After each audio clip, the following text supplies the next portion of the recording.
Szuper. Jó, akkor el is kezdeném. Attilát még beengedem,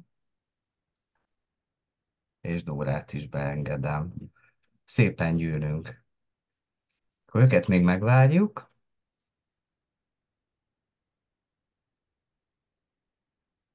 Jó.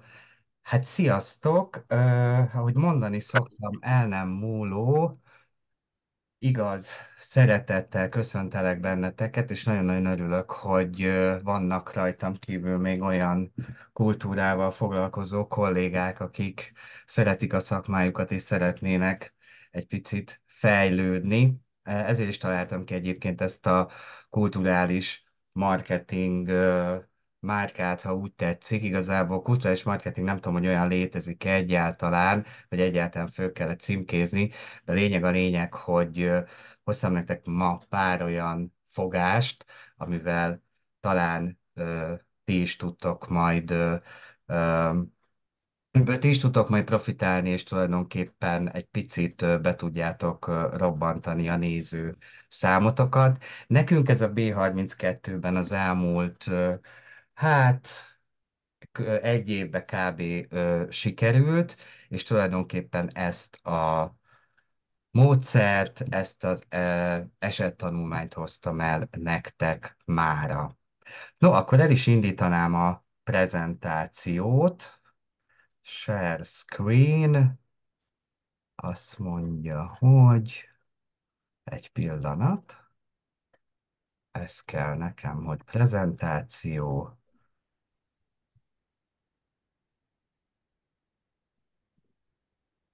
Sziasztok, bocsi a késésért. Hello, hello, semmi gond, még semmiről sem maradtál le. Szia, hello. Szuper. Share.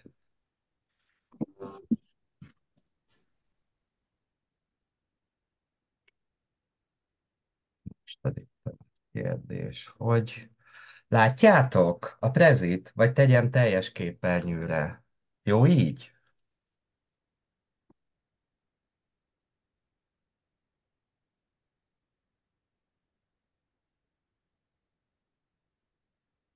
Láttátok? Igen. Igen? Igen? Jó, jó, oké, le vagytok némítva, aztán így nem nagyon hallottam. Azért teljes képernyőre teszem, biztos, ami ti. M- Most igen, most Most látjuk. igen. Jó, most Most. látjátok. Szuper. Jó, tehát a kérdések kérdése, hogy hogyan adtuk el az összes jegyet 2 hét alatt 3 hónapra előre közönség szervező és méregdrága hirdetések nélkül. Ez volt ugye a kérdés, ami az oldalon is szerepelt, és hát nyilván ez keltette fel leginkább az érdeklődést. Hát én őszintén remélem, hogyha elmondom, vagy felvázolom nektek tulajdonképpen ezt az online marketing, vagy ezt a marketing folyamatot, amivel mi dolgozunk a B32-ben, akkor, akkor megkapjátok erre a választ, és fogtok tudni ebből ti is kipróbálni, vagy akár az egész folyamatot nyugodtan le lehet másolni, ezt előre bocsátom, szóval az nincs levédve, nyugodtan csináljátok, vegyétek, vigyétek, én annak örülök, hogyha ez terjed, és mások is sikeresen tudják ezt használni. Ö, Aha, így meg nem működik a prezi, remek. Elnézést kérek, nézzük meg most.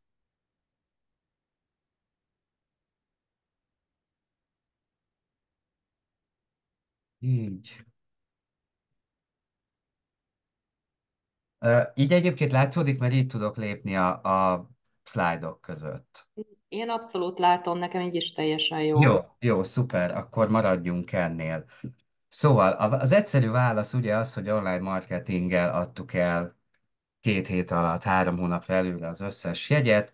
Itt a válasz, aki tulajdonképpen nem tudom, megelégszik ezzel, most viccesen mutatnám, hogy köszönöm a figyelmet, nyugodtan itathatja az előadást, de egyébként ez csak vicc, de lényeg az, hogy röviden, tömören tulajdonképpen az online marketing a kulcs, és a titok, és tulajdonképpen ezt fogom részleteiben bemutatni ebben az előadásban. Tehát, ha itt vagy, akkor valószínűleg az a jelenlegi helyzet, hogy te is a kulturális szektorban dolgozol, kulturális programokat szervezel, esetenként vagy gyakran problémát okozhat az elővételes jegyeladás, vagy a teltház elérése. Nyilván mindannyian ebben dolgozunk, tehát van, hogy sokat dolgozunk egy rendezvényen, de a végén mégsem vagyunk elégedettek az eredménnyel, nincs teltház, vattázni kell, szerintem ezt is sokan ismerjük talán, és egész egyszerűen nem tudunk olyan eredményt felmutatni ahhoz képest, hogy mennyi erőfeszítést és munkát tettünk bele.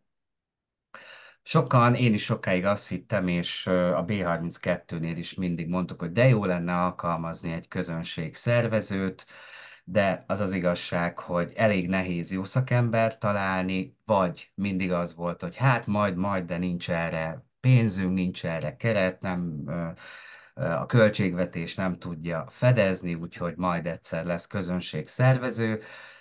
Ráadásul nekem az a tapasztalatom is, hogy a jó közönségszervezőket nyilván elhappolják a nagyobb kulturális intézmények, és ez nem igazán, hogy mondom, nem tudom, hogy létezik ez a szakma. Én viccesen azt szoktam mondani, hogy szerintem már nem is kiadtak a közönségszervezők, vagy pedig marketingeseknek hívják őket. Én ezt így gondolom. És nyilván, ha itt vagy, akkor remélem, szeretnél többet tudni a marketingről, vagy hallottál már róla, de nem vagy biztos abban, hogy egyáltalán a kulturális szektorban ez tud működni, vagy hogy ha mégis, akkor hogyan vágj bele, vagy hogyan indulj el ö, a marketing irányába. A mai célom az előadással eloszlatni a marketinggel kapcsolatos tévhiteket. Szeretném bemutatni, és gyakorlatilag ez az előadásnak a fő csapásvonala, a B32 Galériás Kultúrtért, mint kulturális márkát, és nem a B32-t szeretném reklámozni, ezt előre bocsátom, hanem példaként hozom, mert azt gondolom, hogy egy esettanulmányon, egy élő, konkrét példán keresztül jobban át tudom adni ezt a tudást és ezt a tapasztalatot, amit szereztem. Bocsánat, Lillát beengedjük. Szintén a B32 galériához kapcsolódóan a klubkártya programunkat szeretném ismertetni, ami egy jól működő, nagyon-nagyon olcsó és költséghatékony, hosszú távú és örökzöld marketing stratégia. Meg fogom mutatni, hogy miről szól ez a program, és hogy ezt hogyan építettük fel. Tulajdonképpen ezzel a klubkártya programmal erről azt kell tudni, hogy a célja az volt, hogy a hírlevél feliratkozóink számát megnöveljük. 2015-ben nyílt a B32, csak hogy értsétek a számokat, tehát 2015-ben indult, vagy nyílt meg a B32, és a klubkártya program indulásáig, ami tavaly volt, vagy tavaly előtt, tehát gyakorlatilag azt lehet mondani, hogy 6-7 év alatt gyűjtöttünk össze, ha jól számolok, 200 feliratkozót, csak azzal, hogy volt kint egy feliratkozó form a pulton, az előtérben, meg hogy a honlapra ki volt írva, hogy ha akarsz, iratkozz fel. Jöttek hébe-óba feliratkozók, de hát nem igazán szeretnek az emberek csak úgy puszira, vagy nem igazán szeretik puszira megadni az e-mail címüket, és ezért gondoltuk, hogy kitalálunk egy programot, amivel ösztönözzük őket a hírlevél feliratkozásra. És amióta megy ez a program, gyakorlatilag meg tízszereztük, tehát most már 2000, nem tudom, tehát több mint 2000 feliratkozója van ennek a programnak, ami tulajdonképpen nekünk egy nagyon értékes e-mail lista, becsomagolva tulajdonképpen egy fancy VIP klubkártya programba. Jó, és erre az egész e-mail listára már lehet egyébként nagyobb kampányokat építeni. Ilyen volt nekünk decemberben az ominózus adventi kampány, amivel tulajdonképpen 2 hét alatt márciusig voltak meg nagyjából a programjaink, és szinte az összes előadásra eladtuk az összes jegyet. Minimális Facebook hirdetés költséggel 50 000 forinttal csináltunk tulajdonképpen 1,6 millió forintos bevételt 2 hét alatt. ez lehet nyilván nem egy nagy összeg, nekünk igen, mondjuk egy Víg Színházak nyilván nem egy nagy összeg, de annyit kell tudni, hogy hát nálunk 40 és 120 között mozog a közönség befogadó képessége, az előadástól függő, és tényleg szerintem ez egy nagyon nagy eredmény, hogy évvégén egy ilyen bevételt értünk el, és tényleg sikerült feltölteni nézővel a, a széksorokat. És hát még egy plusz, hogy érdemes végig maradni, mert készültem egy aprócska kis meglepetéssel az előadás végén. Jó, kezdjük a fogalmakkal, szerintem ez nagyon fontos. Szerintem, vagy remélem, hogy ugye a köszönő e-mailben, amikor feliratkoztatok erre az előadásra, illetve megvásároltátok a jegyet, betettem ezt a videót, ahol beszélek egy picit a márkáról, a márkaépítésről, a marketingről, illetve hogy ez hogyan kapcsolódik mondjuk a vizuális kommunikációhoz és tervezéshez. Remélem sokan megnéztétek, aztán ez felkerült egyébként az oldalra is, vagy ha nem, akkor ezt majd nézzétek vissza, mert szerintem érdemes. Nem is szeretném ezt hosszasan taglalni, tehát a márka tulajdonképpen maga a brand maga a márka, és ez azt jelenti, vagy nem azt jelenti, amit én gondolok magamról, hanem amit mások mondanak, vagy gondolnak rólam. Ha mondjuk a márkára úgy tekintünk, mint egy ember, ez azt jelenti, hogy ha én egy idegen társaságba kerülök, akkor nem az lesz az én márkám, amit én gondolok magamról, hanem amit majd ők gondolnak, vagy mondanak rólam, hogyha én kilépek abból a szobából. Tehát a marketing ö, szakértők nagyjából ezt így fogalmazták meg. Természetesen ez ennél bonyolultabb, mert a jó hír az, hogy a marketing eszközeivel és a branding eszközeivel ezt a képet, ezt a benyomást tudjuk befolyásolni, és nyilván ez is a célunk. De mi is az a marketing? A marketing magába foglalja az online és offline kommunikációs eszközök hatékony használatát egy meghatározott stratégia mentén. És egy picit megállok, azt írtam is a levélben egyébként, hogy nem, az lenne a lényeg, hogy figyeljetek, tehát nem fontos, sőt egyáltalán nem kell jegyzetelni, mert ezt a prezentációt is el fogom küldeni a felvétellel együtt, tehát figyeltek, az lenne a legjobb. Na, mi történt?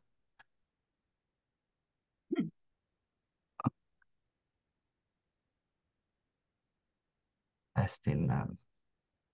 Jó, elnézést kérek. Így most már látható. Szóval a marketing olyan stratégiák összessége, amelyekkel a programjainkat az interneten, a social media platformokon, hirdetéseken, promóciós anyagokon, közönségkapcsolatokon és egyéb eszközökön keresztül népszerűsítjük, és a marketing része egyébként még az eredmények figyelembevételével a jövőbeli stratégiák, az eredmények figyelembevétele a jövőbeli stratégiák kialakításáért, vagy kialakítása miatt. Én mindig azt szoktam mondani, és ezt komolyan is gondolom, hogy sokszor azt gondoljuk, hogy mondjuk egy rendezvény lebonyolítása az akkor ér véget, amikor az utolsó néző is, vagy vendég, vagy látogató elhagyta a színháztermet, vagy elhagyta az épületet. Én nem egészen így gondolom, én fontosnak tartom, és azt külön szeretném nektek is mondani, vagy hangsúlyozni, főleg a nagy rendezvények esetében szerintem nagyon-nagyon fontos, hogy egyrészt a lebonyolítás közben is folyamatosan jegyzeteljünk, hogyha bármi olyan kérdés, probléma felmerül, amire esetleg a tervezés folyamatában nem gondoltunk, ezeket jó lejegyzetelni, vagy a rendezvény után is jó egy picit kiértékelni a jó és a rossz dolgokat, és például, hogyha egy éves rendezvényről van szó, vagy amit fél évente rendezünk meg, jó ezeket a jegyzeteket elővenni, mert nem tudom, fél év, egy év alatt az ember elfelejtkezik ezekről a dolgokról, és szerintem ezért is fontos az értékelés, hogy mondjuk kétszer ne lépjünk bele ugyanabba a pocsolyába, úgyhogy én ezt mindenféleképpen javaslom, hogyha eddig nem csináltatok ilyen rendezvény értékelőt, akkor ezt mindenféleképpen a jövőben tegyétek meg. Jó. A branding ugye maga a márkaépítés, ugye van erre egy tök jó megközelítés, hogy a randizáshoz hasonlította egy marketinges a brandinget. Tulajdonképpen azt jelenti, hogy ugye nyilván én vagyok a márka, a branding az, amikor felkérek vagy megkérek valakit, hogy mondjuk találkozzunk és randizunk, ugye maga a branding az, amikor én erre készülök, hogy fodrászhoz megyek, milyen frizurában megyek, milyen illaton van, milyen ruhát veszek föl, milyen stílusban kommunikálok, stb. A marketing pedig maga a folyamat, amikor megpróbálom őt meggyőzni arról, hogy igenis igyon meg velem egy bambit, hogyha szimpatikus vagyok neki. Hogyha igent mond, akkor jól teljesített a marketingem, és jól brandingeltem magam, ha nem, hát akkor újra kell gondolni a dolgokat, és érdemes egy újra brandingelést végezni. És ha már a vagy a saját példát hoztam, ilyen randevúzós példát, akkor egy picit azért bemutatkoznék nektek. Ugye Farkas Róbert vagyok, én 2012-ben szereztem művelődés szervező diplomát kulturális PR szakirányon, és előtte 2010-ben már megalakítottam a Komód Színházat színész barátaimmal.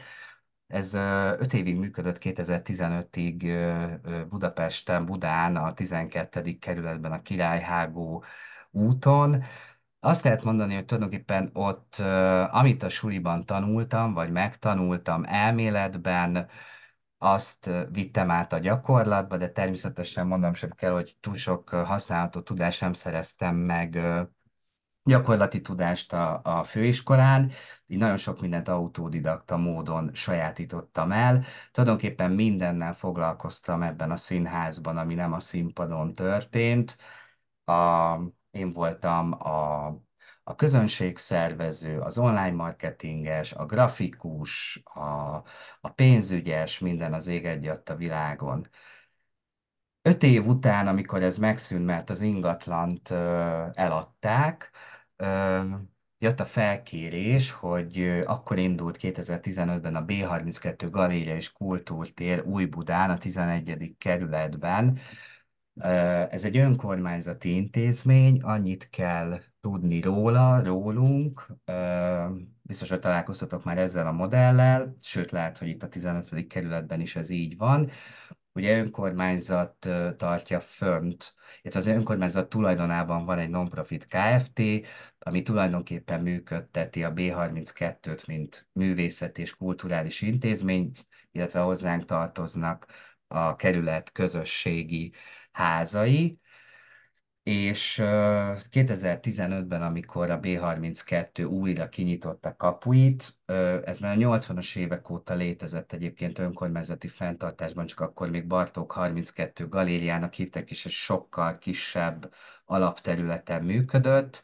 Ezt uniós forrásból felújították, lett 2 kiállítóterünk egy helyet, lett egy 130 fős színháztermünk, és nem csak galériaként, hanem 2015-től egy összművészeti intézményként nyílt meg újra ez a hely. És én tulajdonképpen így az újranyitáskor kerültem oda, és elsősorban a színházi programokért feleltem, vagy felelek, mind a mai napig, és 1,5 éve körülbelül egy kolléganőmmel együtt csináljuk a helynek a kommunikációs dolgait is. E, Ez a B32, és akkor hogy jön ide a webdesignerség, meg a vállalkozásfejlesztés, meg egyáltalán az online marketing, erről is két-két mondatot fogok mondani. Hát a webdesignerség az úgy jött, nyilván ismerős a helyzet, amikor 2020-ban ugye a Covid miatt be kellett zárni a B32-t, ö, igazából nagyon ráértem, és ez az egész helyzet ez annyira ijesztő volt, hogy egyik pillanatról a másikra tulajdonképpen szembesültünk azzal, hogy mennyire idézőjelben kiszolgáltatottak vagyunk, és hogy senki sem számított erre a helyzetre, hogy arra gondoltam, hogy tök jó lenne egy olyan tudást, illetve egy olyan szakmát is tanulni, ami mondjuk online is végezhető, és egy picit digitális nomádként is esetleg, hogyha a színházak nem nyitnának újra, akkor tudnám folytatni a kísérletemet, és akkor így jött a képbe a webdesignerség, és amikor a webdesigner sulit elvégeztem, illetve az online tanfolyamot, kettőt is, utána arra gondoltam, hogy vállalkozóként jó lenne a színház meg a B32 mellett ezt a weboldal készítő bizniszt is egy kicsit felfuttatni, és ekkor találkoztam tulajdonképpen a vállalkozás fejlesztéssel, illetve az online marketinggel, elvégeztem egy business mentor programot, rengeteg szakkönyvet elolvastam, ingyenes előadásokat meghallgattam marketing témában, és azt lehet mondani, hogy tulajdonképpen nagyon-nagyon berántott ez a világ, és sokáig én is egyébként tök szkeptikus voltam, mert azt éreztem, hogy ezek a módszerek és ezek meg eleve ez a marketing felfogás, ez annyira a for-profit szektorra fókuszál, hogy én magam is elhittem, hogy ezek tulajdonképpen nem alkalmazhatóak a kultúra és a művészet területén, vagy a non-profit területén. És amikor, ö, és amikor újra kinyitottunk, már nem tudom, a második vagy hanyadik hullám után, akkor ugye azt láttuk, vagy tapasztaltuk, ugye kétféle nem tudom, néző viselkedést láttunk. Az egyik az volt, hogy úristen, ő óvatos, és ő még nem mer beülni, vagy nem mer elmenni idézőbe tömegrendezvényre, a másik fele pedig teljesen alig várta már, hogy újra a színházban lehessen menni, meg koncertekre, és tulajdonképpen megrohamozták a kulturális intézményeket, de mégis volt ebben az egészben valami kiszámíthatatlanság és bizonytalanság, és tulajdonképpen akkor jöttem rá, és akkor elindult szerintem, vagy én amúgy éreztem, hogy egy olyan verseny kezd el kialakulni ebben a kvázi bizonytalan helyzetben, hogy akkor szembesültem igazán a versenyen, ezt nem tudom meg, biztos, hogy volt előtte, és nyilván volt, de hogy tényleg hirtelen olyan sok program lett, ráadásul nyáron tele voltunk ingyenes programokkal, tehát hogy tényleg úgy kellett lasszózni a vendégeket, meg a nézőket. Szóval egy komoly harc alakult ki a nézőkért, a nézők kegyeiért, és tulajdonképpen ott tudatosult bennem, hogy ez tényleg egy piac, aminek mi tényleg a szereplői vagyunk, és amennyiben így tekintünk magunkra, meg az egész kulturális szférára, akkor viszont tényleg össze kell kapnunk magunkat, és valamit kitalálni, és kipróbálni különböző marketing eszközöket, hogy vajon működnek-e ebben a szférában. Most összegyűjtöttem itt párat, hogy milyen marketing fogások működnek a kulturális szektorban, és szerintem melyek nem, illetve melyek azok, amik nekünk nem, vagy nekem nem működtek.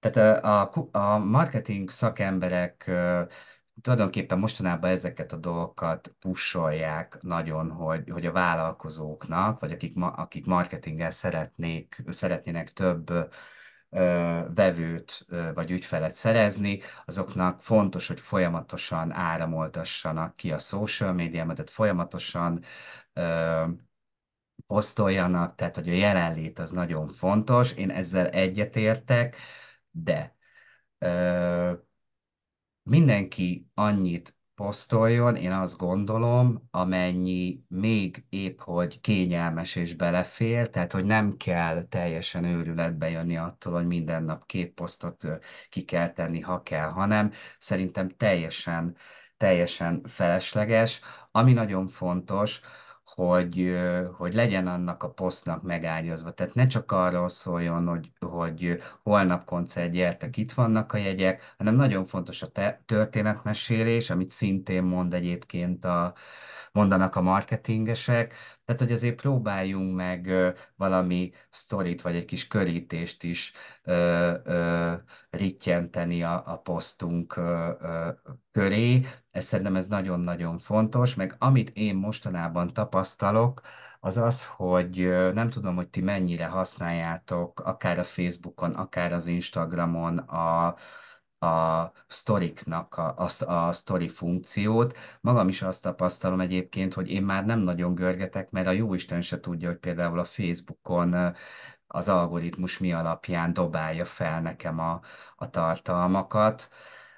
Hiába követek oldalakat, egész egyszerűen nem dobja fel nekem, van, hogy 3 nappal ezelőtti posztot látok, szóval nem értem az egész logikáját, viszont azt tudom, hogy még a story funkció, én azt tapasztalom, hogy úgy működik, hogyha valamilyen ismerősön vagy valamilyen oldal, amit követek, valamilyen sztorit kitesz, akkor azt általában időrendi sorrendbe szokta tenni, és én, mint social media fogyasztó is azt veszem észre, hogy már ez is fárasztó, hogy így görgessek, csak rákoppintok a sztorira, és akkor az ott szépen egymás után dobja be őket. Szóval, hogyha a sztori egy kicsit elhanyagoltatok, akkor szerintem fontos lenne, hogy egy picit jobban ráfeküdjetek, mi is ezt tesszük, vagy legalábbis ez nem volt mostanában az elmúlt 1-2 hétnek a nagy felismerése, úgyhogy most úgy néz ki, hogy nagyobb hangsúlyt fogunk fektetni a sztorizásra. Fontos, mondják még a marketing szakemberek, hogy marketing rendszerekben és folyamatokban gondolkozzunk, illetve kampányokban. Nagyon-nagyon egyet tudok érteni, és tulajdonképpen ezt fogom majd nektek bemutatni a B32 példáján keresztül, és ide tartozik még ezt én fogalmaztam meg tulajdonképpen, ugye ők is mondják, hogy az e-mail lista építés az nagyon-nagyon fontos, és sokkal fontosabb, mint a social media jelenlét. Megmondom miért. Egész egyszerűen azért, talán emlékeztek rá, hogy 2 héttel ezelőtt talán leállt fél órára a Facebook és az Instagram, és akkor mindenki így megijedt és összerezzent, hogy úristen, most mi történik. Ö, Közben jött egy üzenet, jó? És teljes pánikba esett mindenki, hogy úristen, 10 000 követő van, 15 000 követő van, mi lesz most, hogy fogok most velük kommunikálni, hogy fogom nekik eljuttatni, fut egy hirdetésem, azzal most mi lesz, tehát teljes kétségbeesés volt az egész, pedig nem volt több szerintem, mint fél vagy egy óra az egész. Arról nem is beszélve, hogy bármikor lekapcsolhatják az oldaladat, feltörhetik az oldaladat, és akkor elveszíted azokat az embereket, akik bekövettek. Ezért fontos az, hogy legyen egy élő e-mail listát, hogy még véletlenül se legyél, vagy legyünk kiszolgáltatottak a Meta különböző szeszélyeinek. Akkor jöjjenek azok a dolgok, amik szerintem annyira nem működnek, vagy legalábbis én még nem tapasztaltam a nagy áttörést. Ugye nagyon sokan most azzal hakniznak, hogy a videós tartalom, a tuti az most nagyon megy. Hát én nem tudom, ezzel is kísérletezgetni kell. Mi próbálgattunk reelseket csinálni Instagramra, videós tartalmakat pontosan emiatt futtatni. Igazából a lejátszások nem rosszak, viszont a visszajelzések, tehát a, a lájkok, vagy a kommentek, azok gyakorlatilag 1, 2, 3, nem túl sok van, úgyhogy én ezt még így nem érzem. Tehát nem mondanám azt, hogy most el kell dobni kaszát, kapát, és akkor most csak videókat gyártani. Szerintem felesleges, és ugyanez igaz a TikTokra is, hogy azt is mondják, hogy most ott az algoritmus az nagyon jó, nagyon-nagyon sok elérést lehet produkálni. Ez igaz, de őszintén szólva, én most direkt megnéztem, megmondom őszintén, a Víg Színházon kívül, akik szintén nem nagy TikTok felhasználók, tehát hébe-hóba raknak ki 1-2 videót, valószínűleg ők is még kísérleteznek vele, nem nagyon látok kulturális területen TikTok felhasználót. Lehet, hogy van, lehet, hogy működik, de őszintén szólva én még mindig azt tapasztalom, hogy a kultúrafogyasztók még mindig zömében a Facebookon vannak, szépen jön föl egyébként az Instagram, és szerintem a TikTok felhasználók azok a mi szempontunkból, közönség szempontjából az nem túl mérvadó. És hát van még, amit szajkóznak a marketing szakemberek, hogy ne akcióz, pláne ne folyamatosan. Hát ezzel aztán végképp nem tudok egyetérteni, megmondom őszintén, nálunk ez működik, de nyilván ehhez az árat is úgy kell kitalálni, hogy azért ez a folyamatos akciózás ne fájjon nekünk, de erről majd egy picit később fogok beszélni. Jó. És akkor jöjjenek a marketing eszközök, ugye vannak a jól ismert offline marketing eszközeink, a jól ismert régi dolgok, a szórólap, plakát, ami szerintem tök jól működik akkor, hogyha mondjuk nem nagy a konkurencia, tehát mit tudom én, egy kisebb településen egy vagy két kulturális intézmény van, akkor nyilván a közönség is megszokta, hogy megvannak azok a bizonyos helyek, ahol kiteszitek a plakátot, vagy kiteszitek a szórólapot. Mi, amikor elindult a B32, a kollégámmal rengeteget talpaltunk, vittük a szórólapokat, vittük a plakátokat, és igazából tulajdonképpen, őszintén szóval igazán nehéz ezt mérni, de olyan nagy eredményt nem hozott, tehát nem durrant be ettől annyira, vagy nem robbant fel a kasszánk.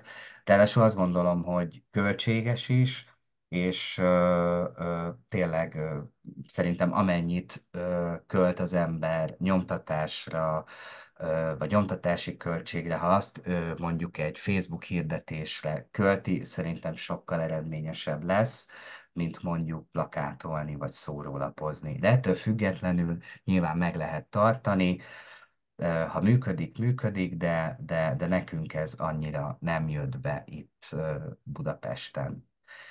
Szóval ezekre is szükséged van, és lehet, de nem csak ezekre, és mutatom, hogy mire van szükséged, és itt már egy picit rá is kanyarodtunk a mai témánkra, B32 Galéria és Kultúr tér karácsonyi kampánya, tulajdonképpen ez az az esettanulmány, amit most szeretnék ismertetni. És azért ezt hoztam, mert az tulajdonképpen az összes működő marketing elemet tartalmazza, mármint ez a kampány és ez az eset tanulmány, ami működik, és amiből szerintem sokat lehet és tudtok tanulni.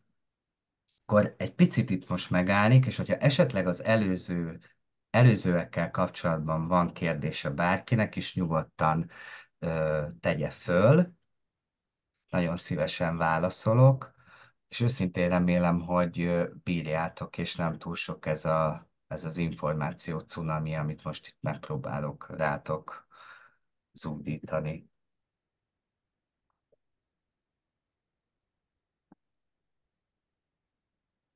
Nos, kérdés? Jó. Akkor, akkor tovább. Haladunk tovább. Jó. Marketing nulladik lépése a branding, és szeretném nektek most megmutatni a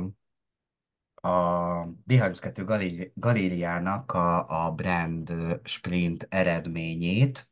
Ugye a brandinget a brand sprinttel szokták csinálni.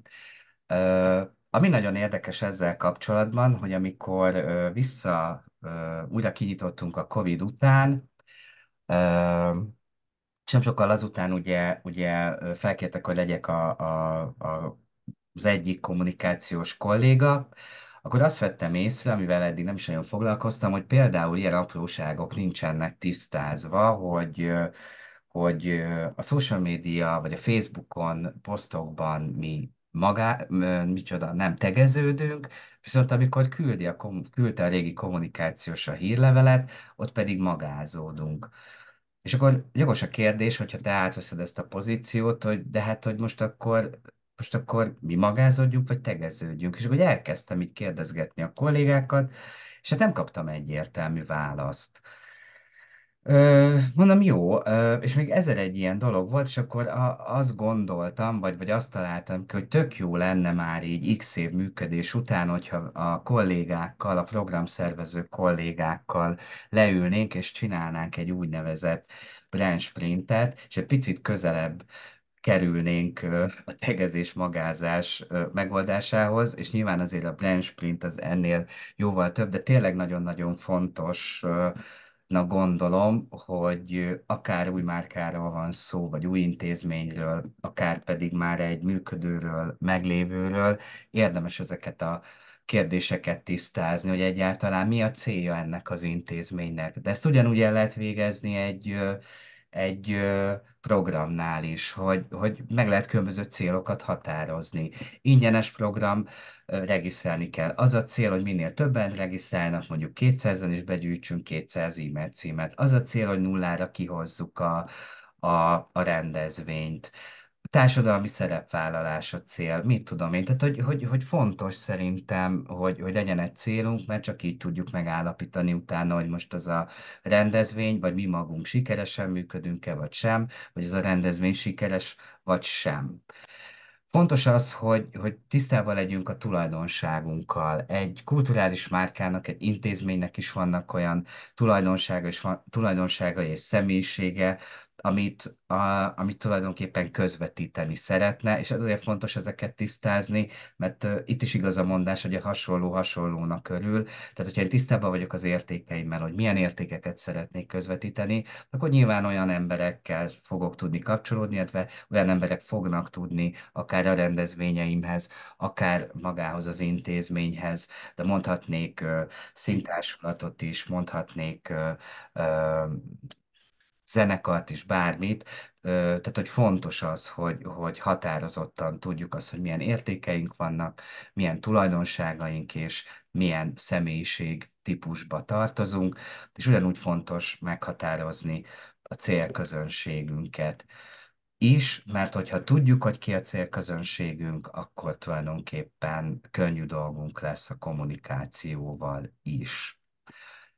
A B32 Brand sprintjének az eredménye a cél meghatározás 1, 2 és 5 éves terv volt, az ismertség növelése nem csak kerületi, hanem főváros és országos szinten, elővételes jegyeladás, tehát hogy teltházaink legyenek, vagy elővételben minél több jegyet adjunk el, és ne várjunk a last minute, ma este színházas, utolsó napos akcióra. Szóval szeretnénk a rendezvények előtt éjszaka is nyugodtan aludni. Na, ez is egy cél volt.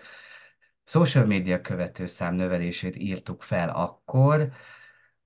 Nyilván nőtt, de nem roham mértékben, pontosan azért, mert egész egyszerűen, de rájöttünk közben, hogy ez annyira nem is olyan fontos, de pontosan amiatt, hogy szerintem tényleg nagyon nehéz és kiszámíthatatlan a Facebooknak az algoritmusa, főleg, hogyha ilyen üzleti oldalakról van szó.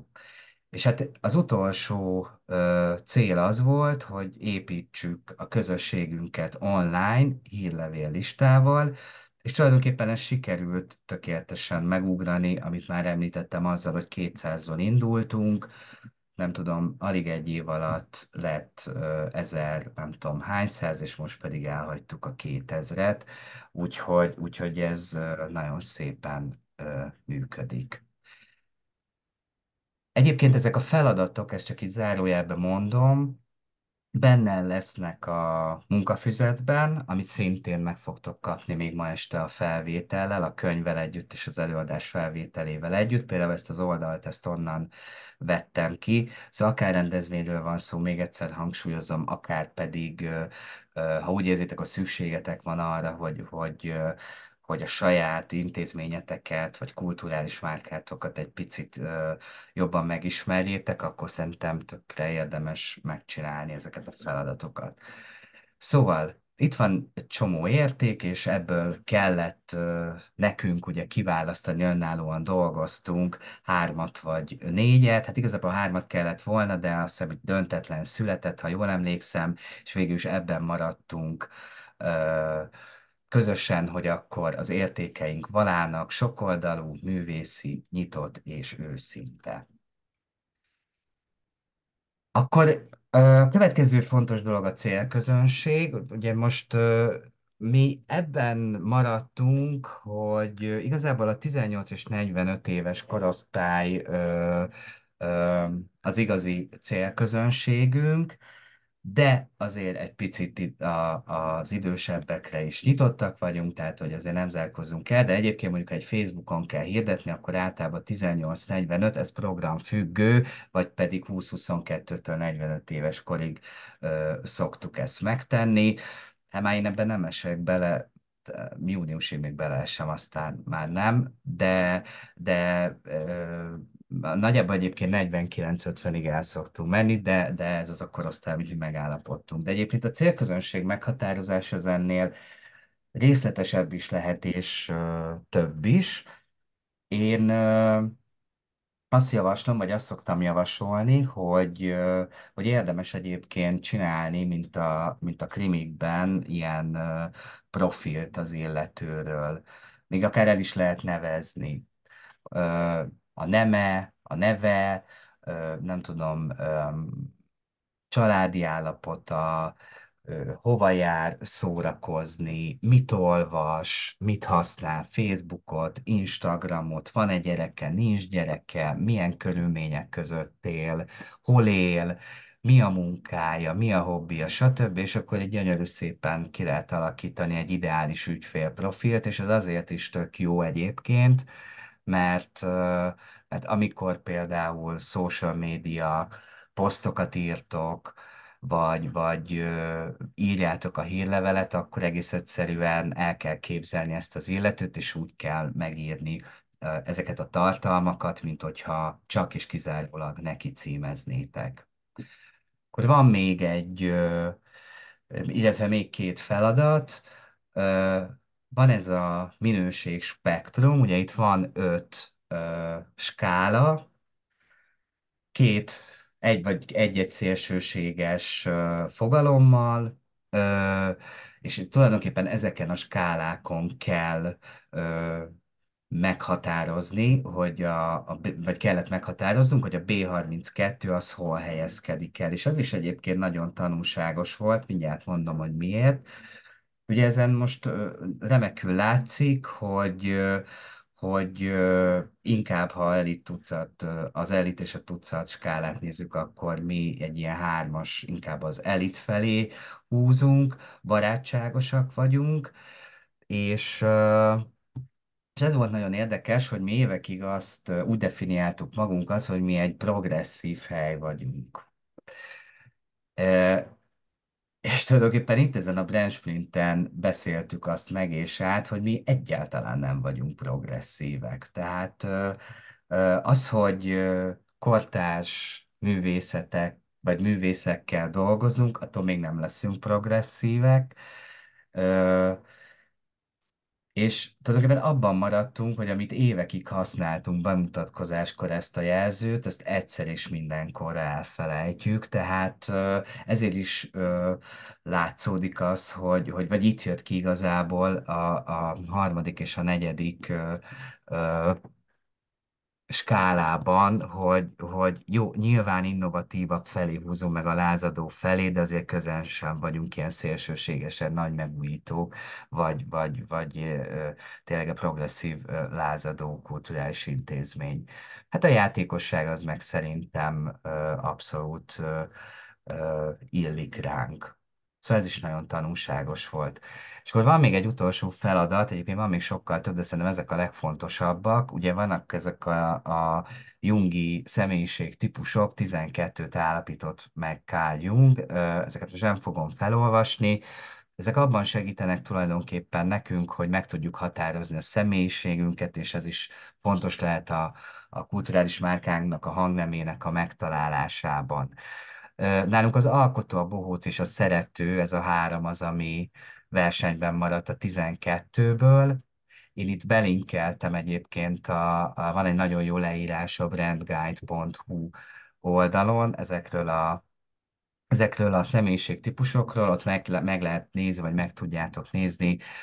Itt részletesen le van írva az, hogy mi jellemzi őket, mik a félelmei, mi a vágyai, és tulajdonképpen így gyönyörű szépen meg lehet határozni, vagy be lehet lőni az, hogy melyik személyiségtípusba tartozik a márka, de ezt ugyanúgy el lehet végezni, még egyszer mondom, rendezvény esetében is.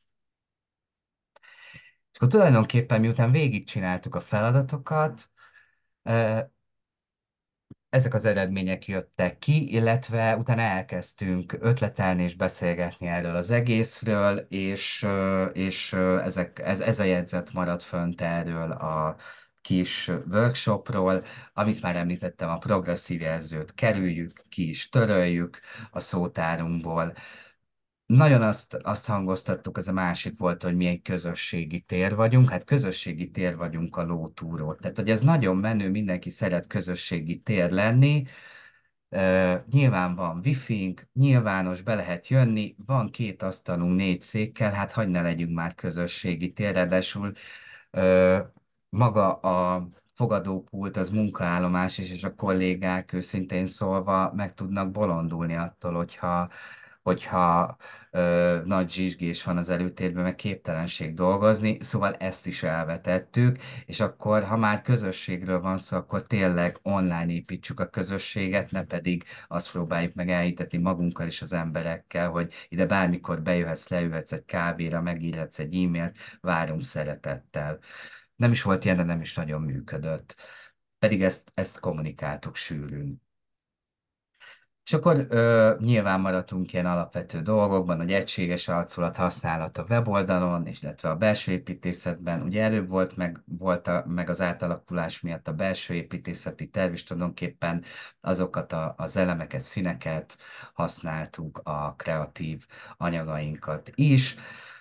Megállapodtunk abban, hogy tegezve kommunikálunk, és tulajdonképpen az, ami nem tudom, abban maradhatunk, hogy megpróbálunk elérhető magas kultúrát és kortárs kultúrát közvetíteni. Volt egy ilyen még két ilyen nagyon jó pofa dolog volt, hogy a B32 a kultúra svájci bicskája, mert hogy itt aztán minden van, ami kortárs művészet, a másik pedig ez volt, hogy félúton találkozunk, tehát hogy tulajdonképpen szeretnénk azt is elérni, hogyha valaki kortárs kultúráról hall, vagy magas kultúráról, akkor azt valahogy vigyük közelebb az embereknek, hogy ne az legyen a megélésük, hogy az valami nagyon-nagyon alternatív, vagy nagyon-nagyon elvon dolog, és az elérhető, ez pedig az árképzésünkre is értendő pluszban, hogy tulajdonképpen azt lehet mondani, hogy a versenytársainkhoz képest még mindig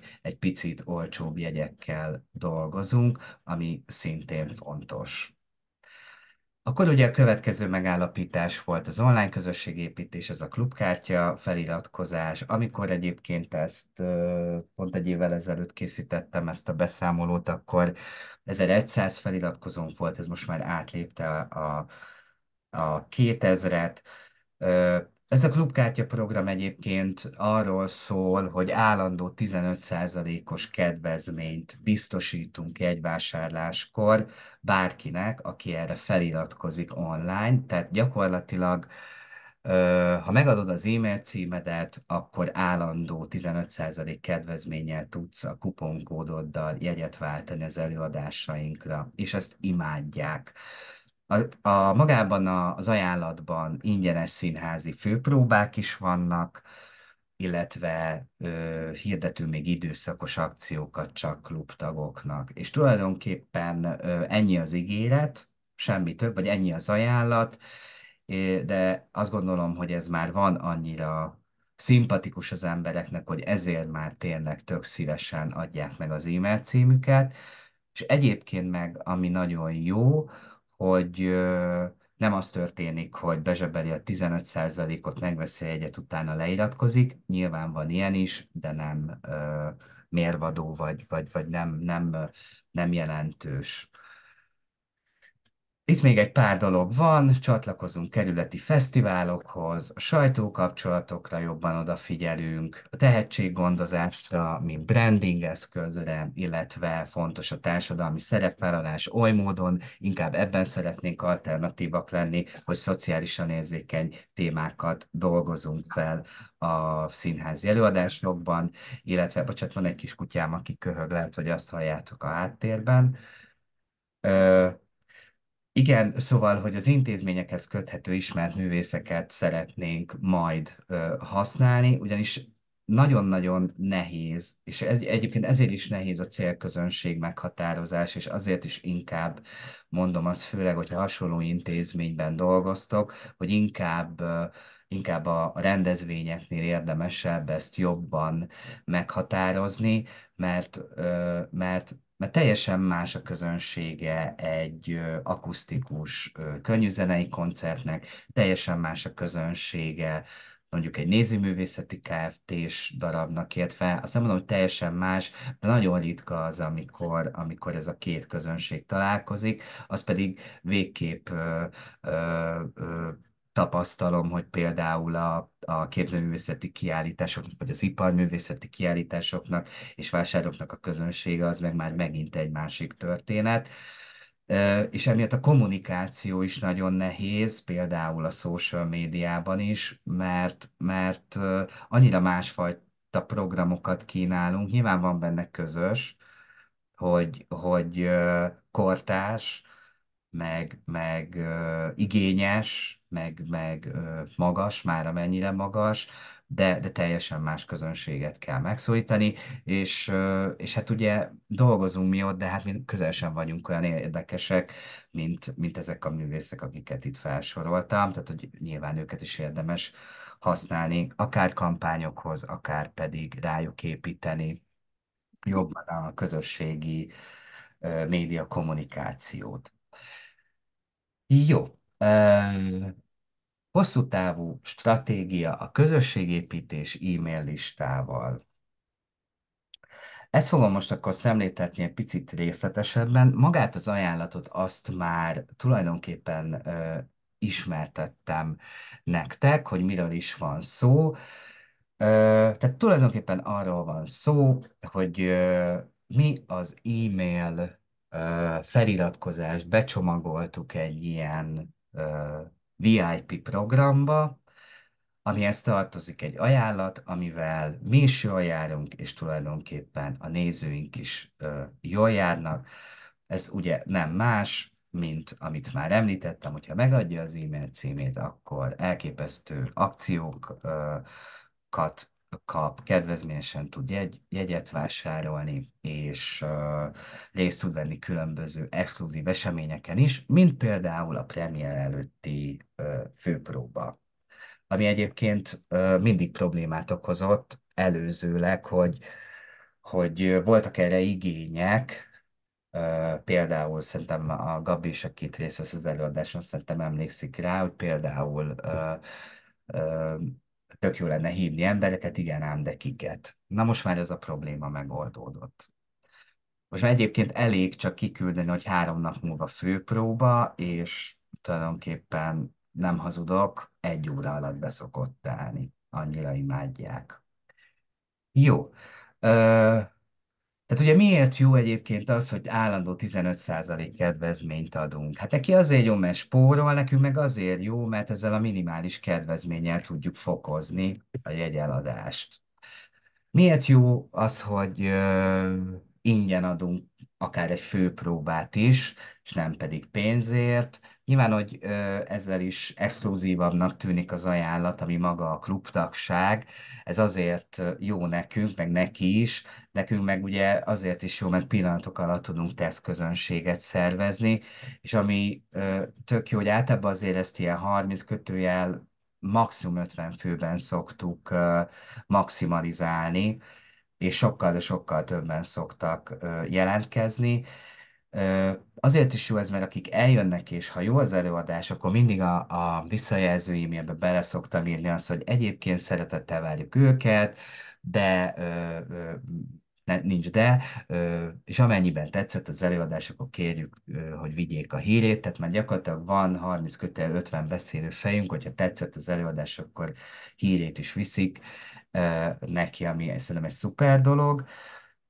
Viszont akik lemaradnak, mert betelik, azoknak pedig nyilván megírjuk, hogy most ez nem sikerül, de ne felejts el használni a klubkártyáját, úgy emelt, hogy az a 15% kedvezménye tud továbbra is jegyet vásárolni, és mivel nagy az érdeklődés, tegye ezt meg minél előbb, mert különben hónapokig nem lesz erre lehetősége. És ez is egyébként azt eredményezi tulajdonképpen, hogy így a nem tudom, attól függ, hogy mennyi előadás van előre meghirdetve, de azok pillanatok alatt meg szoktak telni, hogyha egy premier előadásról van szó. És akkor még kitaláltam plusz egy kedvezményt, ez a last minute ajánlat 51%-kal. Hát ez egy elképesztő truváj, ugye nem tudom, sokan ismeritek a Ma Este Színház oldalát, ahol akiket tulajdonképpen mi is le vagyunk szerződve, ami tulajdonképpen arról szól, ugye, hogy most már talán előző este 10-től lehet a másnapi előadásokra jegyet kapni 50% kedvezménnyel. Ez sokáig egyébként úgy volt, hogy 0 órától lehetett, nem előző estétől, most ez változott talán. De akkor is mindig benne volt a bizonytalanság, hogy most akkor vagy vesznek, vagy nem vesznek, szóval nem volt egy nyugodt dolog. Arról nem is beszélve, hogy az 50% az nem is 50% a vásárlónak, mert a Ma Este Színház még mindenféle ilyen-olyan kényelmi díjat rátesz, tehát egyáltalán nem jár olyan jól egyébként az illető, aki ott veszi a jegyet. Szóval ezzel az ajánlattal lehet azért versenyezni, nem csak azzal a plusz 1%-kal, ami 10 forint 20 fillér az esetünkben, hanem tudunk még tulajdonképpen, mivel hét elején küldjük el a következő 2 heti rosszul menő vagy rosszul fogyó előadásoknak a jegyeit ebben az ajánlatban, sokkal jobban tud tervezni az illető, tehát nem aznap este vagy aznap délelőtt, reggel, délután kell kitalálnia, hogy este színházba megy, ráadásul a mi B30 vagy a mi1.hu-s oldalunkon keresztül a megadott kuponnal semmilyen kezelési költséget nem számítunk fel, tehát az 51% az tényleg 51%. Ö, És hát ezek igazán nagy előnyök, hogy megmozgassák az embereket. És ugye nekünk ez azért is jó, mert általában ezek a maradék jegyek, szóval azt lehet érzékelni, hogy mennyire fogynak a jegyek, és hogy mennyi az esélye annak, hogy mondjuk hétfőn a következő hét keddi előadás, ami félházzal ö, most úgy tűnik, hogy félházzal fog menni, hogy most 2 hónap után félházi jegyet adtunk el, akkor most hirtelen 8 nap múlva biztos, hogy el fogunk adni teljes áron még ugyanennyit, hát valószínűleg nem, és akkor érdemes egyébként kiajánlani ebbe az ajánlatba. És hát nekünk ez jó, mert ha előre eladunk minden jegyet, nem pedig aznap kell lerágni a körünket, hogy most megveszik vagy nem veszik. Ez szerintem azért nekünk sem mindegy. És akkor nagyjából erről szól hogy is mondjam, ez egy ilyen marketing folyamat, vagy egy hosszú távú örökzöld stratégia, ami tulajdonképpen már önműködő valamilyen szinten, és nagyon-nagyon olcsó, és a megvalósításához sem kell túl sok minden. Mit tettünk, amikor mi ezt elindítottuk? Csináltunk nyilván a honlapunkon egy külön menüpontot, akkor aki rámegy a b32kultúrtér.hu oldalra, akkor egyből egy pop-up, egy felugró ablak szinte az arcába ugrik, hogy ha először jársz itt, akkor van ez a remek klubkártya program, amellyel 15% kedvezménnyel tudsz már most az első vásárlás alkalmával is jegyet venni, van rajta egy gombocska, hogy érdekel, és akkor az oda viszi az érdeklődőt a honlapnak a klubkártyás menüpontjába. Ö, Tulajdonképpen ennyi az, ami effortot mi tettünk, vagy teszünk ebbe, illetve nyilván, ha nem online dologról van szó, akkor offline van szórólap, meg ki van rakva a jegypénztárnál egy A4-es papírra, hogy van ez a klubkártya programunk, illetve hogyha valaki jön, jegyet akar venni, akkor annak ki szoktuk ajánlani, hogyha még nincs feliratkozva, és ezt imádni szokták, szeretni szokták. Ez is tulajdonképpen annyi történik, hogy van a honlapunkon egy feliratkozó űrlap, ami össze van kötve a Mailchimp-el, mi azt használjuk, annak is az ingyenes verzióját, azt hiszem. Ö, igen, és tulajdonképpen ott pillanatok alatt létre lehet hozni ezt a feliratkozó űrlapot, és ezt az első úgynevezett automatizált e-mail, tehát aki feliratkozik, az automatikusan kap egy névre szóló üdvözlő üzenetet, hogy szia, Julika, köszönjük, hogy feliratkoztál, ez és ez a kódod, így és így használt, stb. Stb. Ez be van automatizálva, és gyönyörű szépen működik, és hogyha valaki szeretne feliratkozni, akkor aki éppen az információs pultban van, vagy a jegypénztárban van, tulajdonképpen a weboldalunkon ezt az űrlapot tölti ki, és ennyi. Nyilván szükséges ehhez egy online jegyrendszer is, ami alkalmas a kuponos kedvezmény létrehozására. Mi ezer éve a jegy.hu-t használjuk, megszoktuk. Azt nem mondom igazából, hogy szeretjük, mert vannak ennél sokkal jobb és felhasználóbarátabb is egyszerűbb lehetőségek, és megmerem kockáztatni, hogy olcsó lehetőségek, ilyen például a Tixa vagy a Jegyszeregy. Hogyha még nincs ilyen jelenetek, akkor mindenféleképpen javaslom, hogy ebben gondolkozzatok. Nagyon sokan a Tixát szeretik. Nyílt egy új telephelyünk, és tulajdonképpen nem tudom, ott nagyon körülményes volt, hogy bevezessük a jegy.hu-t, erről délelőtt 10 órakor beszéltünk, és délután 2-kor már azt láttam, hogy a Tixán értékesítik a jegyeiket, tehát marha gyorsan le lehet ezt zongorázni. Igenis a helyszíni ö, ö, kvázi feliratkoztatásról már beszéltem. Szóval ennyi. Tehát, hogy ez nem egy költséges dolog, itt tulajdonképpen pár technikai dolgot kell beállítani, ráadásul tényleg a Mailchimpet, meg ezt az űrlapot egy akármilyen képességű, kaliberű webes 2 perc alatt be tudja nektek állítani a honlapra. És akkor tulajdonképpen erre a 2000 fős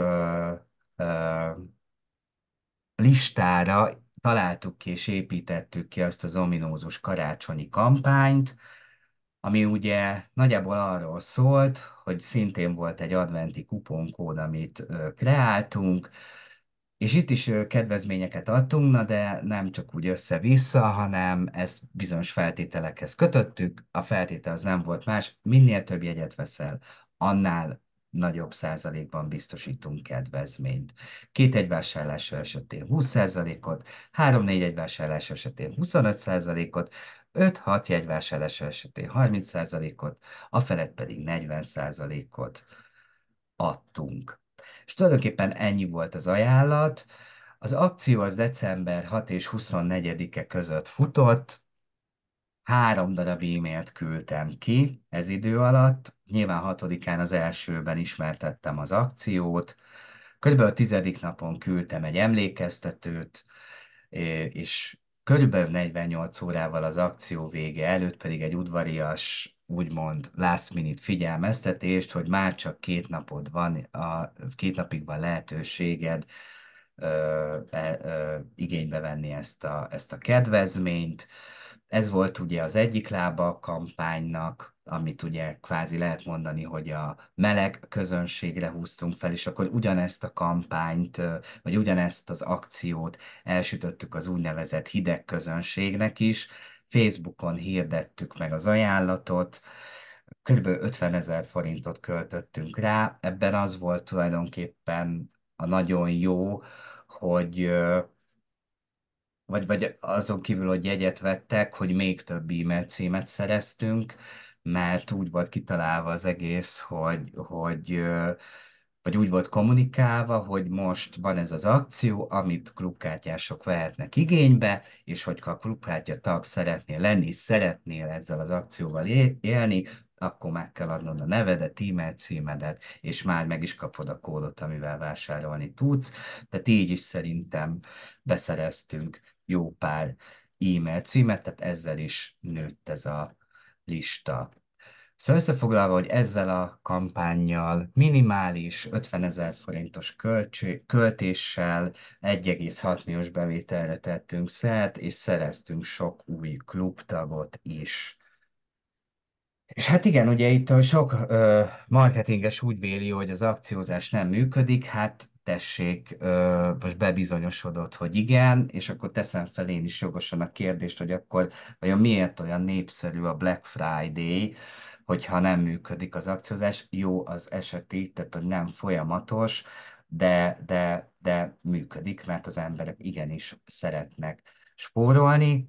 És ugye mi sem bukunk, mert általában jegyárainkat ugye úgy állapítjuk meg, hogy nyilván van egy költsége egy programnak, mondjuk vegyünk egy színházi előadást, tudom, hogy mennyibe kerül az a színházi előadás, tudom, hogy mennyi nézőt tudok fogadni, és tulajdonképpen úgy állapítom meg a a teljes jegyáramat, hogy nullára kijöjjön, akkor, hogyha ilyen 70, 65-70 százalék, tehát a teljes árnak a 65-70 százaléka jön be, és ebben nagyjából bele van kalkulálva a teljes ár, a 15 százalék, meg a last minute, ha arra szükség van, és tulajdonképpen ha így állapítom meg a jegyárat, így nem tudom, ilyen fordított megközelítéssel egy picit,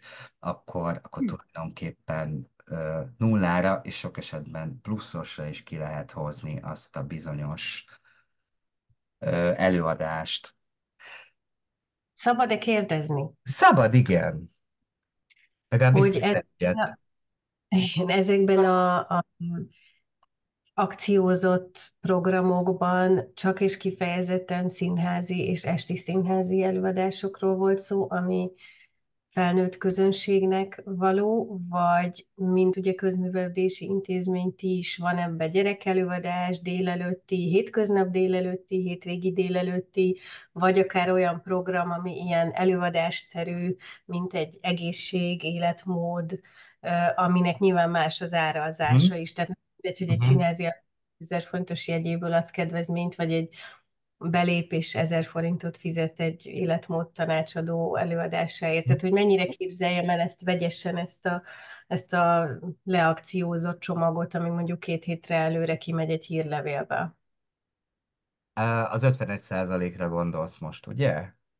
Igen, de most azt mondtad, hogy, Igen. hogy ránéztek, hogy mi az, ami, és akkor kiküldtök egy Aha, hírlevelet. világos, azt értem, mert ugye most visszatérve lehet csak hogyha 15%-ra gondolsz, akkor lehet 1000, és meg nem mondom, 200 forintért kitalálni azt a bizonyos előadást, és akkor a 15%, tehát hogy 1000 forintot keresel vele. Az 50%, szóval most ez azért nehéz kérdés, mert nálunk nagyon nincsenek ilyen programok. Vannak koncertek, amikre ez működik, ugyanúgy működik a gyerekelőadásokra, hétvégiekre is, nem sok van, megmondom őszintén, mert ez is egy olyan, hogy is mondjam, nem tudtuk valahogy odaszoktatni. Hiába az a felmérés készült egyébként, mielőtt elindult a B32, hogy fiatalodik főleg az a környék, nagyon sok családos ember, vagy családos, vagy kiscsaládosok, kisgyerekesek költöznek oda, és milyen jó, hogyha mi ráfekszünk a gyerekprogramokra, egész egyszerűen nem tudom, sohasem voltak ezek a próbálkozások igazán sikeresek, és ezt egy picit el is hagytuk.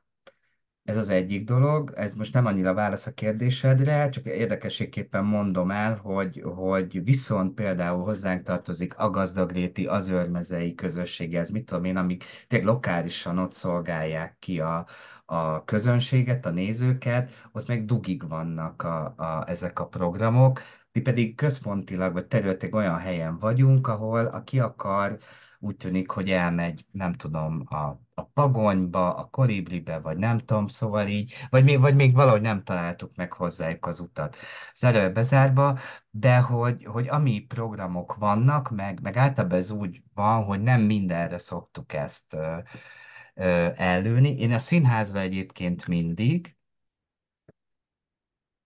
szoktam alkalmazni, a zenei programokra is szoktuk általában, tehát a jegybevételes programokra szoktuk alkalmazni, de nálunk nincsenek nagyon ilyen típusú programok, közművelődési programok, amiket mondasz, pláne nem belépőjegyesek, ha vannak, akkor azt az önkormányzat szervezi, oda hozzánk, és akkor azt így fogcsikorgat, vagy így összezárcálja, ezt így lebonyolítjuk, és akkor mi ezt így le is tudtuk. Igen, és azok a programok, amik az őrmezei, vagy a többi tagintézménynek a programjai, azok is belekerültek ebbe a rendszerbe, amit mondasz, hogy ez csak és Nem, kizárólag nem, B30 a ez csak rend B32, ez volt. csak B32.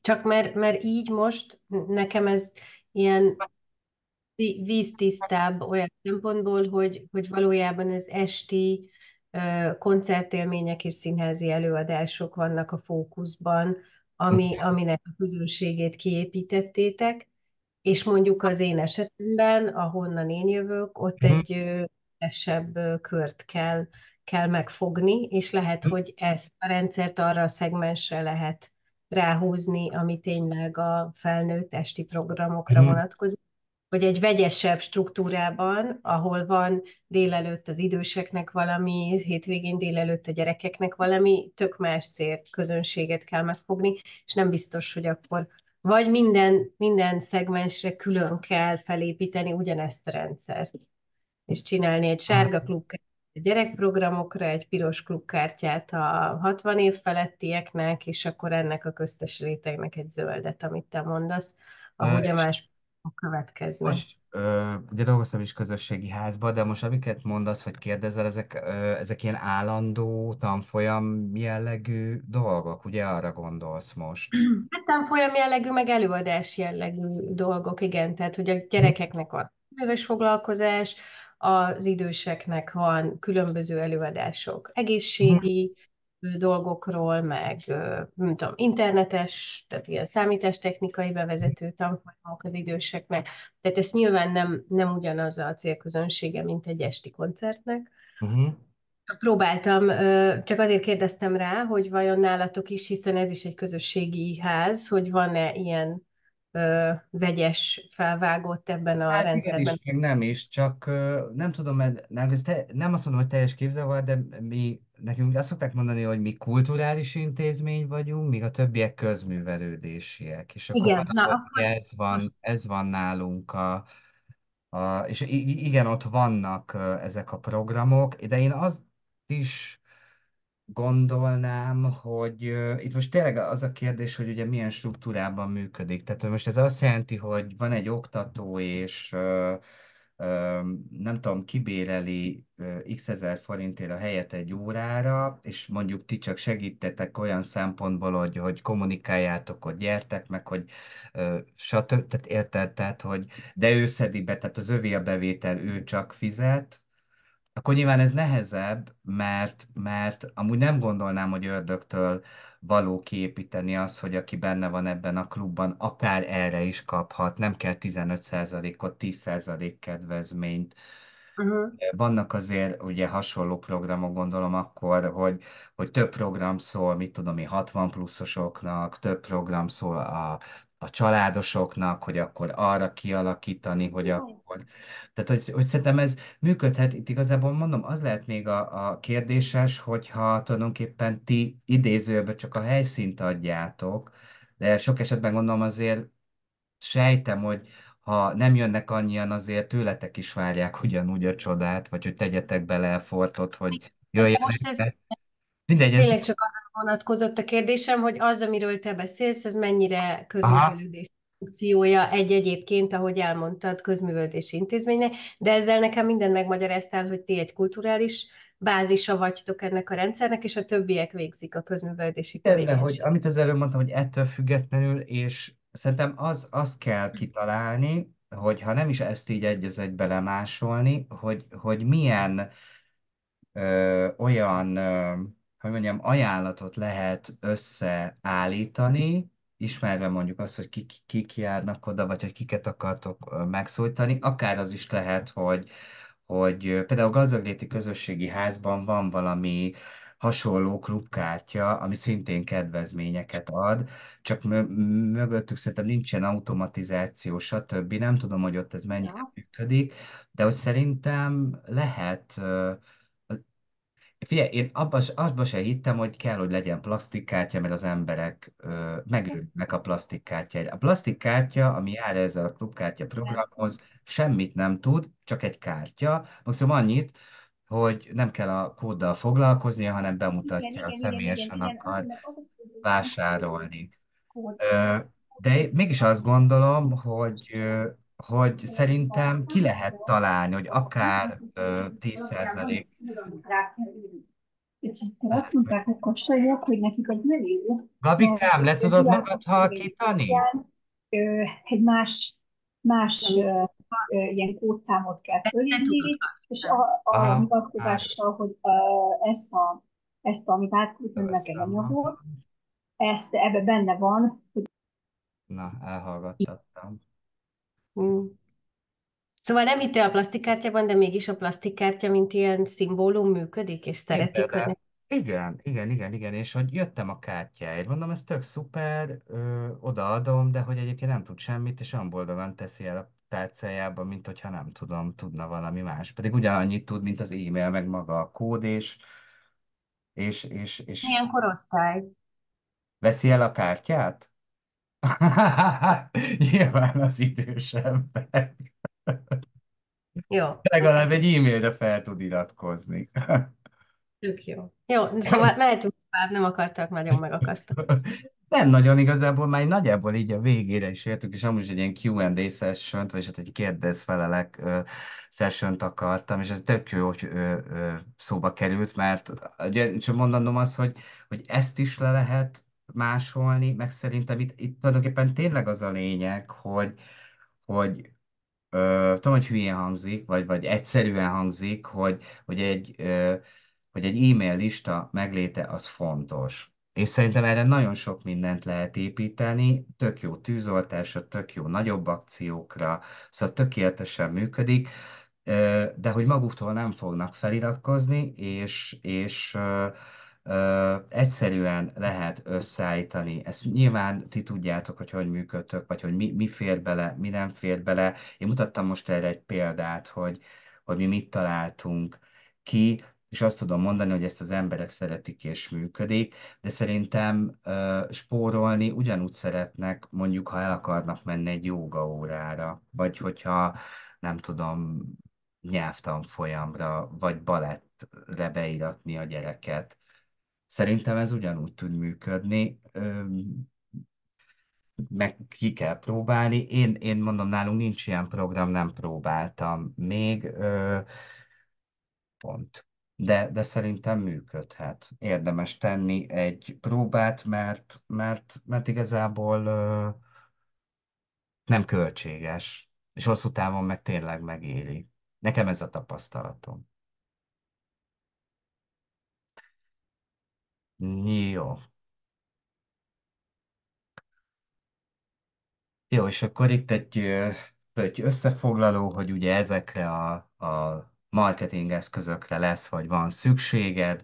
Nyilván adott, hogy a social media jelenlét, nem árt, hogyha bizniszfiókod van a Facebookhoz, illetve a Metához, illetve ismered a Meta hirdetéskezelőt, modern és folyamatosan frissülő weboldal, itt megállnék egy picit, mert szerintem tök fontos, hogy legyen ez a weboldal responsív, ami azt jelenti, ugye, hogy mobilon is legalább olyan jól mutasson, mint asztali gépen, mert azt lehet mondani, hogy a 80%-át, vagy a látogatók 80%-a mobilon nézi a weboldalakat, és szerintem az nagyon-nagyon csúnya, hogyha ilyen ősrégi, olvashatatlan weboldalunk van. Például nem árt, hogyha van egy levelező rendszer, tehát hogy ne Gmail fiókból 30-asával, vagy Outlookból 20-asával küldjük ki a leveleket, hanem erre már vannak tök jó ingyenes eszközök, illetve fontos szerintem az is, hogy a másik kedvenc témám ugye maga ez a kreatív tervezés, vagy ez a plakáttervezés, meg grafika. Nem tudom, hogy hányan szoktatok saját magatok készíteni szórólapot, plakátot. Nagyon sok helyen látom azt, hogy Wordben és Paintben készítenek kreatív anyagokat, amik hát őszintén szólva nem igazán, azért finoman szóval nem szemedgyönyörködtetőek, de nem is igazán vonzóak. Tehát szerintem fontos a csomagolás is. Ö, Nyilván a Photoshop és a Canva között, nem tudom, hogy ismeritek-e a Canvát, vagy használtátok-e, az egy számítógépen is működött, ez egy online grafikai alkalmazás, amivel tök jó és szuper grafikai anyagokat lehet készíteni, könnyen és intuitív módon kezelhető. Csak hoztam pár példát, nem akarok senkit sem megbántani, de szerintem ez a kis gyűjtés, amit tényleg így görgettem a Facebookot, és ami így a szemem elé került rossz példa, ö, plakátra vagy szórólapra, azt tulajdonképpen itt most összegyűjtöttem, vagyis hát, hogy egy kis merítés ebből, szóval ennél szebbeket és jobbakat is lehet, és hogyha ránézünk valójában, az a nagyon vizuális világban élünk, fontos szerintem a vizuális kommunikáció is, úgyhogy szerintem ebben is tudunk, vagy lehet még fejlődni, és szerintem ebben is fontos lenne, hogy vagy hát, hogy én szeretném azt, hogy a mi szakmánk egy kicsit igényesebben álljon hozzá ezekhez a dolgokhoz. Egyébként októberben volt egy Canva kurzus, amit tartottam a kollégáknak, ezt még így érdekességképpen mutatom, fölkértek, és ez egy 5 vagy 6 alkalomból álló kurzus volt. 25-en vettek rajta részt, és például ez egy példa, hogy a Canva kurzus előtt milyen plakátok voltak, és ez még a szebbik, jobbik, és a Canva kurzus után pedig milyen plakátokat készítettek, vagy példának hoztam az Örmezei Közösségi Házba, ez pedig a Gazdagléti Közösségi Házra egy példa, hogy a Canva kurzus előtt, illetve utána milyen kreatívok születtek. Jó, hát én tulajdonképpen nagyjából ennyit szerettem volna mondani, a nap is kisütött. Van-e kérdésetek még esetleg? Tudok-e bármiben segíteni?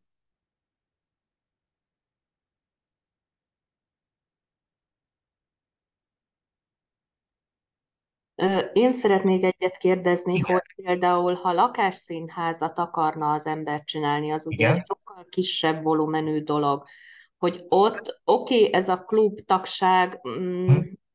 talán működhet. Van-e még valami egyéb ötleted, ami így beindítaná, hogy lehetne ezt viszonylag kis költségből elindítani, Uh-huh. kreatívan elindítani? Vagy egyszerűen csak csináljam, amiket a tiédből ki tudok szedni, és akkor Hát igen, elindítani valamit az eléggé nehéz, főleg a nulláról felépíteni valamit. Egyébként Budapesten, vagy hol? Hol? Budapesten, igen. Budapesten, aha. Aha. Ez egy valós. Igen, igen, én tervezem ezt most magam. Azért mosolyogok, mert én már ezen túl vagyok, úgyhogy ö, igen. Szóval nem egyszerű dolog, és tök jó, hogy ilyenbe belevágsz, nem irigyellek egyáltalán. Ö, Hány fő férne el egyébként? Hát egy 20-25. És saját programok lennének, vagy pedig ilyen meghívásos alapon? Tehát, hogy mi a koncepció a fejedben? Azért kérdezem, hogy ez olyan, hogy ez egy exkluzívabb dolog, hogy nem tudom én, valahol vacsorát kapnak, mit tehát, Igen, igen, ilyen gasztroszalon jelleggel működne. aha, aha. Tehát, hogy ez ilyen kapcsolt dolog lenne, hogy aztán mennyi legyen a kultúra, mennyi a gasztronómia, ezt még így próbálgatom. Uh-huh, uh-huh. Hát figyú, gondolkodom azon, hogy mennyire ismert arcokat hívnál. Ez még nincs kitalálva, itt Találva gyakorlatilag. Aha, semmi így. A aha. gasztro része jobban ki van találva, mert ahhoz értek, Mhm. de a kultúr része nem csak. De ez lehet könyvbemutató, tehát író-olvasó találkozó, nem feltétlenül csak előadó művészet. És helyileg hol lenne? Tehát, hogy Kerület, belváros. belvárosban, aha, Hm? igen, az keményebb dió, mint mondjuk, aha. Hát mindenképpen, én szerintem ahhoz, hogy tudjanak róla, szerintem nagyon fontos hirdetni, és muszáj hirdetésre Uh-huh. költeni, és szerintem az sem ördögtől való, hogy ebben esetleg segítséget kérni, vagy nem tudom, hogy dolgozol-e olyannal, aki ért hozzá, Uh-huh. mert aztán nagyon el lehet veszni, hogy az ember most posztot hirdessen be, vagy a bizniszen keresztül, vagy a hirdetéskezelőn keresztül, és tényleg az, hogy mennyit költ az ember, és az milyen hatékonysággal működik, az nagyon-nagyon fontos Uh-huh. arra, hogy tehát fontos az, hogy mennyire hatékony, hogy ne égessük a pénzt. Szerintem érdemes egyébként ebben segítséget kérni, vagy akár egyébként, ha gondolod, én is tudok ebben segíteni. Most nem magamat akarom ajánlani, és ezért pusolom, de ez nagyon-nagyon fontos. És szerintem az lenne a fontos, hogy ez egy másik marketinges gondolkodás, ez úgynevezett valahogy értékesítési töltsér, idézőjelben, amit szerintem itt is el lehetne sütni valami olyan módon, csak hát ugye kevesen férnek be, ezen gondolkodom, de hát, hogy ez, tehát, hogy az értékesítési töltség az azt jelenti, hogy valamilyen értékadó, ingyenes dolgot meghirdet az ember. Ez akár lehet online, szóval az online vállalkozásoknál működik. A te esetedben, vagy esetetekben szerintem azért meg lehet, vagy lehet ezen gondolkodni, de most így hirtelen nem, de így kattog a fejem, és valami eszembe jut, akkor biztos, hogy meg fogom neked írni. Szóval az a lényeg, hogy sok emberhez jusson el valamilyen ingyenes dolog, amihez kapcsolható, Uh-huh. és rájuk már lehet építeni. Tehát maga az értékesítési töltség az van, hogy kap valami értékes, de ingyenes dolgot, ugye bemegy ebbe a töltsérbe, és akkor ahogy így becsordogálnak, úgy valahogy belőlük vásárlót kell konvertálni. Nyilván nagyon sokan le fognak morzsolódni, de a végén az igazán értékes vásárlók azok megmaradnak. Ez a marketing része, és valahogy ezt kell szerintem egy picit, nem picit, hanem teljes mértékben valahogy átültetni, és kigondolni azt, hogy hogyan lehetne minél több ember érdeklődését valamilyen módon felkelteni. Uh-huh. Jó, köszönöm. Majd tanakodunk. De szerintem a hirdetés az fontos, Uh-huh. fontos lehet. Oké. És az, hogy jól legyen beállítva, hogy tényleg legyen eredményes, ne csak pénzégetés legyen. Mert Uh-huh. már is előfordult, amikor nem értettem ezekhez, hogy ó, hát úgyis felajánlja a Facebook, hogy itt ez a poszt emelt ki pár ezer forintért, Semmit nem csinált. hát Aha. semmit nem csinált. Szóval úgy hívják ezt is most, a PPC menedzser, pay per click menedzserek, azok, Uh-huh. azok nagyon értenek ehhez, hogy hogyan lehet jó konverziókat elérni. Szerintem ez nagyon-nagyon fontos, és ezen nem érdemes, főleg egy induló dolognál spórolni. Aha, jó, ilyen segítség az van. Hát, Már hogy tudok ilyet, aki ezt nagyon jól aha, csinálja. aha, Uh-huh. Oké, köszönöm. szívesen, kérem. Az a kérdésem, Robi, hogy visszacsatoltátok-e azoknak az e-mail címeit a rendszerbe, akik jegyet vásároltak? Tehát ugye a jegyfutón keresztül, aki jegyet vásárol, az megadja az e-mail címét, mert arra megy a jegy. Uh-huh. Értem, hogy használjátok azt az adatbázist, amivel ti a hírlevél feliratkozókat gyűjtitek, de közben van egy olyan adatbázis a minden jegyértékesítőnek, ha egy ilyen, tehát bármilyen online fórummal köt szerződést, hogy a jegyet vásároljuk az e-mail címe is megvannak, hogy ezt használtátok-e a feliratkozók mellett. Nem, én úgy tudom, hogy nem is használhatjuk, talán egyetlen egyszer lehet rájuk írni, hogy köszönjük meg, Igen. köszönjük, hogy eljöttek, és esetleg nekik kiajánlani valamit, de őszintén szóval mi ezzel nem éltünk. Jó, csak mert én ezt azt gondolom, hogy ez is egy olyan Egyébként ez rés, tök jó. a te célközönséged, ott van nálad az e-mail címe, és egyszer megcélozhatod. Ha mással nem azzal, hogy ha jó volt itt, akkor iratkozzon fel a hírlevélre, már következőből már kaphat kedvezményt, vagy bármit. Csak kíváncsi voltam, hogy ezt így visszaforgattátok-e a beérkezett dolgokból, de akkor azt nem. Okay.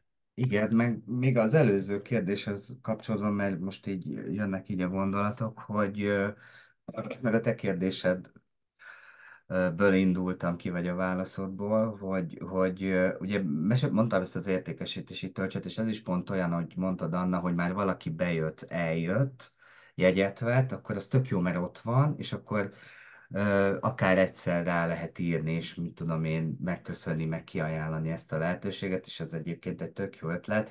De ez hasonló egyébként, amit mondtam, ehhez a kvázi értékesítési töltsőzben, nagyon nem szeretem ezt a szót, mindegy, ezt így hívják, ö, hogy ugye azért, tehát egy picit ez is úgy működik, hogy az jutott eszembe, hogy ha már egyszer eljön, mit tudom én, az első 20 ember, meg a másik 20 ember, stb.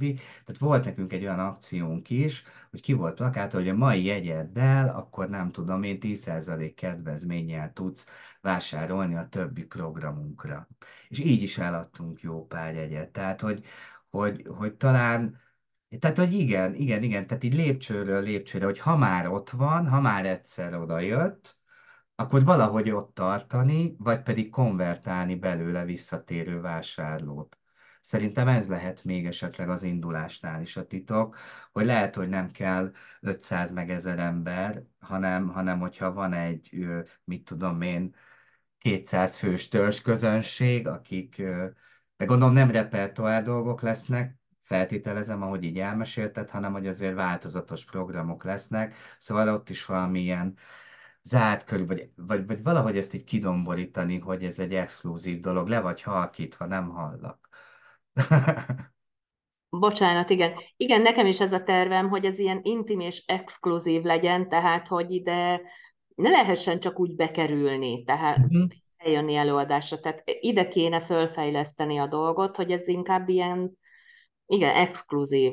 És hát ez is már a brandingnek, meg a pozícionálásnak a része, hogy te így gondolkozol róla, és hogy nyilván, hogy a kommunikációban, az egész portfólióban, meg ahogy ez az egész kinéz tálalva van, akkor ezt ki kell domborítani, és egyébként egy ilyen, meg azt az érzetet kell tenni, hogy ez egy előkelő klub, vagy most csak mondok valamit, és tehát, hogy ez is egy nagyon jó irány szerintem, és tényleg nyilván, hogy nem, nálunk is ugye az van egy picit lefordítva, hogy nem az a cél, hogy mindig mások jöjjenek, hanem hogy aki ott van, és már megfogtuk, és jól érezte magát, akkor vissza-visszatérő vendégek legyenek, és egy picit kicsiben szerintem nálatok is ez tudna működni.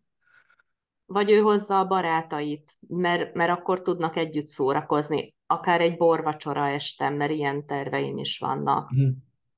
Vagy mit tudom én, egy regény Hemingway, és akkor csináljunk egy kubai főzőestet hozzá. Tehát ilyesmiben gondolkodom. Hát akkor már egy jelentkeződ van. Igen? Én vagyok. Látod? Ilyenekbe gondolkozol. Iratkozz föl a hírlevélre. Rendben van, hol tudom megtenni? Hát még nem tudom, a technikai részét még ki kell dolgozni. Igen, De egyébként szuper, tehát hogy így indultatok el, hogy elég határozott az elképzelés arról, hogy mit és kiknek szeretnétek, és ez egy jó irány. És mondom, szerintem nem 1000 ember kell, hanem mit tudom én, 200, aki folyton visszajön, mert azt érzi, hogy itt neki milyen jó. igen. Ebbe kell gondolkodni. Jó, jó, köszönöm. Szívesen. No,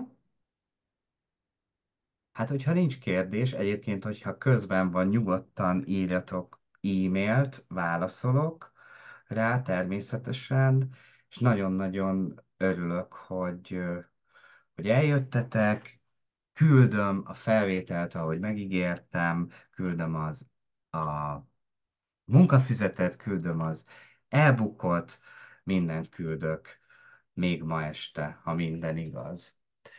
És még egy dolog egyébként, hogyha van esetleg ötlet a fejetekben, hogy így ebben a kulturális marketinges témában miben szeretnétek még tanulni, fejlődni, legyen ez ö, grafika, legyen ez hirdetéskezelés, a Facebook hirdetések világa, jobban elmerülni ezekben az e-mail rendszerekben, automatizációkban, csak kinyögtem. Tehát bármi, ami az elhangzottakkal kapcsolatos, vagy tényleg van igény arra, hogy eszetekbe jut olyan téma, amit jó lenne esetleg körbejárni, valamilyen módon is ezzel tudok nektek segíteni, akkor én ezt nagyon szívesen megteszem, és ezért buzdítok is mindenkit, hogy maradjunk így együtt, és tényleg, hogyha bármiben segítségre van szükségetek, nyugodtan írjatok nekem e-mailt, és állok rendelkezésetekre. Úgyhogy én ennyit szerettem volna átadni, mondani. Hogyha nincs több kérdés, akkor én nagyon szépen köszönöm, hogy eljöttetek, és további szép vasárnapot kívánok nektek. Köszönjük Köszönjük szépen! szépen! Én is köszönöm. Sziasztok!